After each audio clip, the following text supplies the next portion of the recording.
There you go. Okay, we got it. Yay. How about now? Yeah. Okay, go for it. Yeah, I just walked in the office coming back from a meeting, so it's amazing I was able to connect, but it's certainly great to be able to say hi and let you know that we are working hard back here at NASA to keep the budget going. As perhaps you saw earlier, we had a major hearing.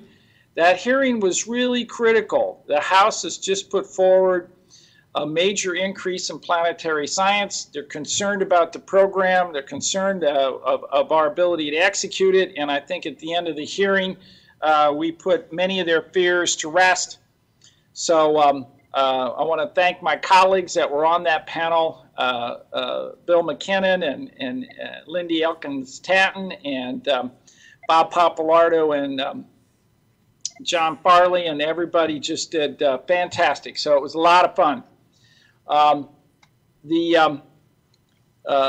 Couple other things I wanted to mention, getting back to home, getting back to what's going on at Cervi is, of course, as you probably all know, sad as it is, Yvonne has announced that she's leaving, returning to full-time research.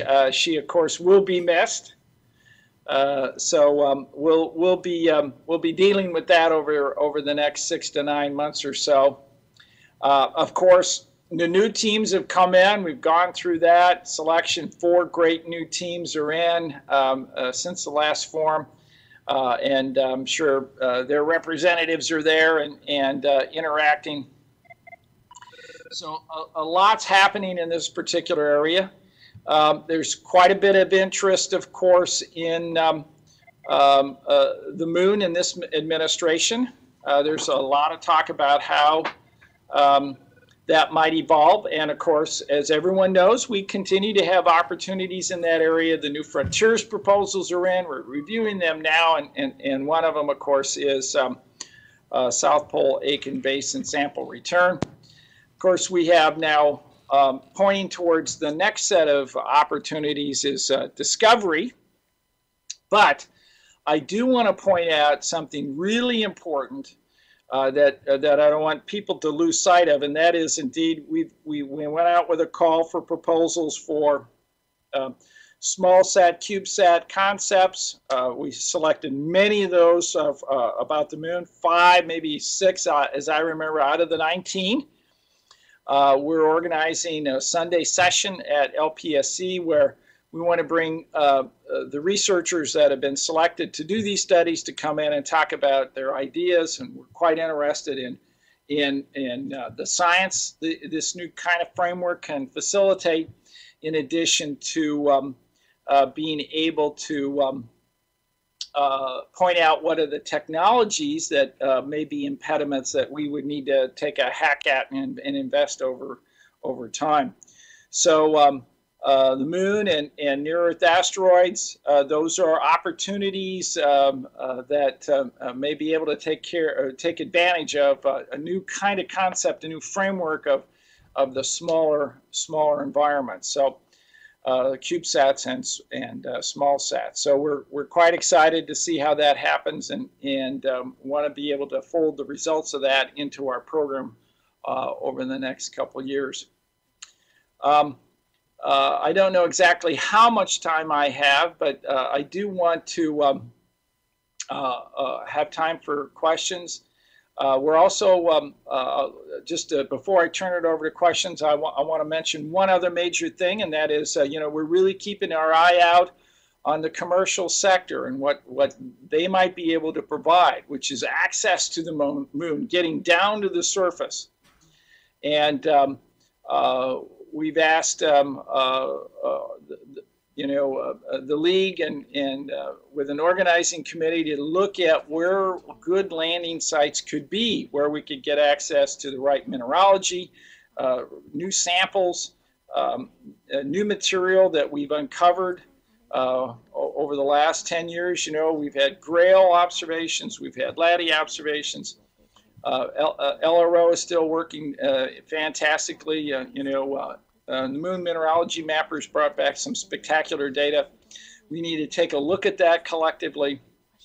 bring that together, and then refine our ideas as to the next important places on the moon that would really be important for us for potential science, not only for CubeSat, smallsat concepts, but also, potentially for commercial. So there's some good opportunities there. And then finally, as you know, we're really delighted to partner with JAXA. They've asked us to provide gamma ray and neutron spectrometer for the Martian moons exploration mission. And we're really excited about that, MMX. That's actually a sample return mission. So it's going to map Phobos and Deimos, find locations, get some regolith, bring those samples back, and we want to be able to be a part of the analysis of that. So I think a lot of exciting things are going on. I apologize for not being personally out there. I would have loved to have done that, but we just have so many things going on at the moment. We need to be able to move forward and secure our future. So I think with that, let me turn it back over, Yvonne, if you're there, to maybe marshal the questions, and I can throw out some answers, perhaps. Yes, absolutely. Let's thank Jim.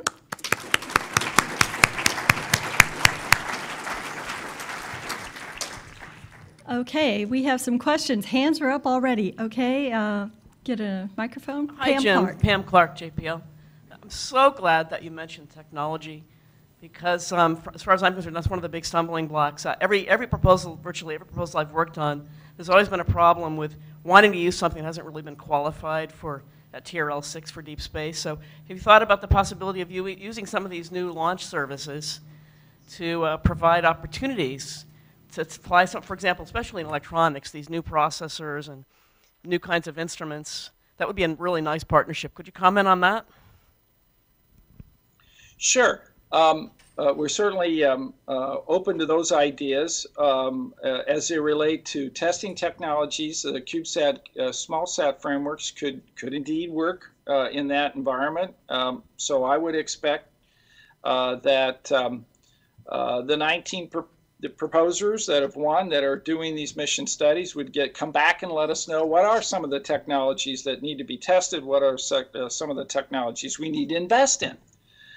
There's a couple important aspects of that. One, we like partnering. We like working with STMD and HEO also as it relates to human exploration. But if there are technologies that they're excited about, perhaps as they relate to other disciplines using the smallsat CubeSat frameworks, then indeed we could co-fund things. We have done a number of things together and co-funded those technologies, and we'd like to fly them. And of course, in the last Discovery call, optical communication was a big investment that STMD and HEO has been doing, and we'll now have an opportunity to fly it on Psyche, which will be launched in 2022. So that's just, I think, the start of being able to try to test some technologies in space. Well, that's great. Thank you, Jim. And we also have Ben Bussey up here on the stage now as well. So you guys can answer questions together. I bet I'm bigger than him, right? I mean, I'm full screen. I remember when Mike Wargo did that. I never, and he was, he's like, is this big? It was scary. Yes, I remember that too, fondly. Okay, I know there were some more hands up here. Alessandra Springman, University of Arizona. Now that GHAPS has been canceled, are there going to be any suborbital planetary opportunity programs, whether through balloons or through sounding rockets? Because there are some interesting events happening in the next couple of years, and it would be great to be able to observe them in the ultraviolet from a sounding rocket or from a balloon platform. Yes, a really great question. So our balloon program took a little setback as we were trying to move forward with a new concept we call GAPS, GAPS was meter-sized telescope, and for which we'd be developing not only the telescope but provide that platform for instrumenters to be able to use and propose and move forward.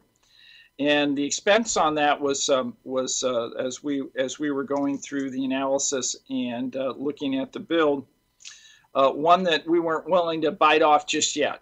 So in the meantime, we still have a framework. We're stepping back and thinking about how we might be able to provide and solicit an opportunity for that as soon as we possibly can. So hang tight. I think by DPS we'll have a better plan that I can talk more definitively about. Okay, I'm not seeing a hand right now, so I'm going to ask a question, and this is really for Ben and Jim together. I think a lot of us have heard wonderful talks about Resource Prospector this last few days, and I would just like to have the whole audience hear more about the ways in which SMD and HEOMD are working together to maximize what we're going to learn from Resource Prospector. Okay. Well, possibly, I think Tony's in the room. I mean, even though that I'm sorry too. Who said that? So even though Resource Prospector is a HEO-funded mission, I know that Tony, as the project scientist, is very keen to make sure that the proper calibrated data goes into PDS. So it will be there. All the data, even though they're there to do exploration, they will all be very useful for science. And Tony and the rest of the team are making sure that the data will be available in PDS for people to do lunar science with, as well as being used by the exploration community. So, okay, from my perspective, it's not just Resource Prospector. HEO is moving out with a relationship with Korea to go to the moon. We're excited about that. We're thinking about joining them, providing an opportunity through a participating scientist program, bringing on some members of our community to be able to participate more fully in that mission. And of course, we're quite interested in working in a venue where that data would be archived through the International Planetary Data Alliance and made available to the entire planetary community. So that indeed is an element of one of our discussions that are going on right now.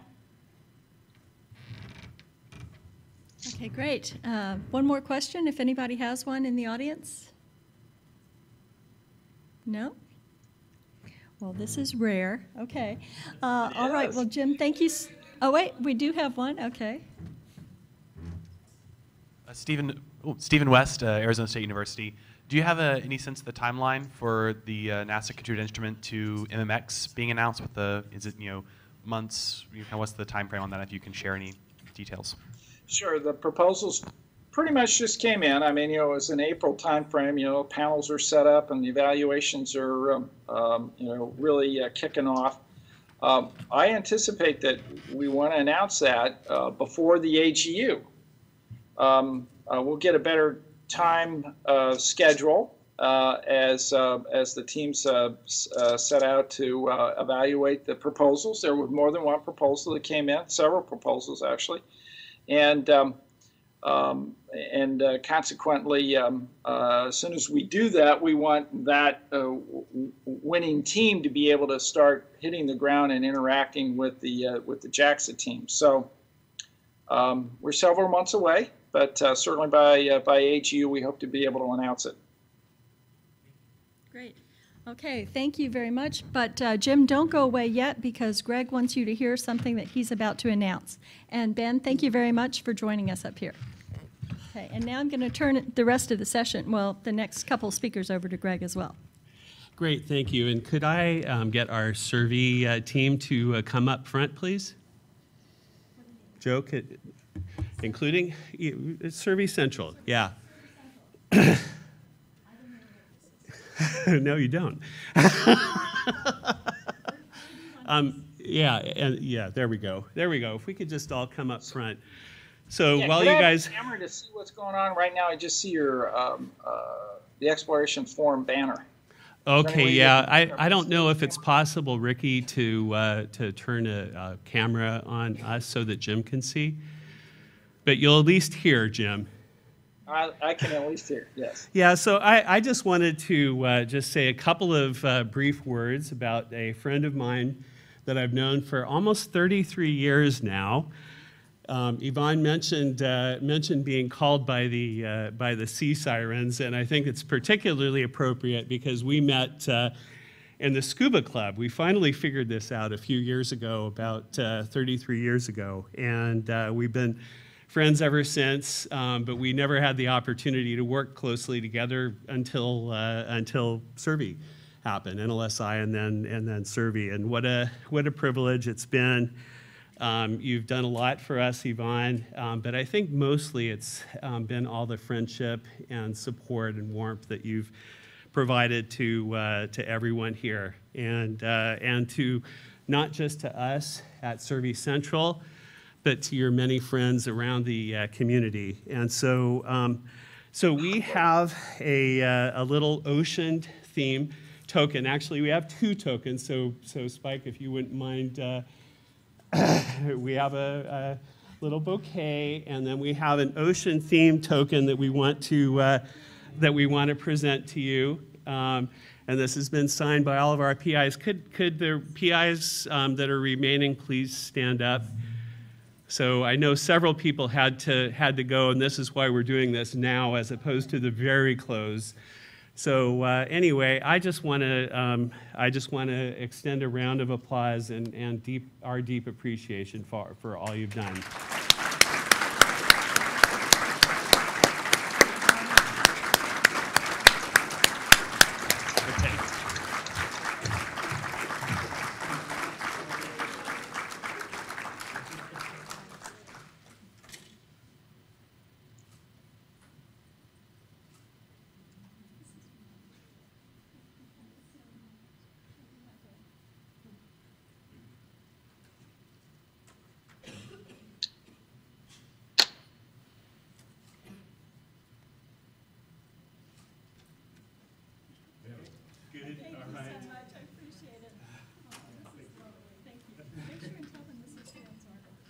Yes, yes, and I was just going to mention I did not do the artwork, and you can see that because it's really good. This was done by our graphic artist Jen Baer. So Jen, thank you.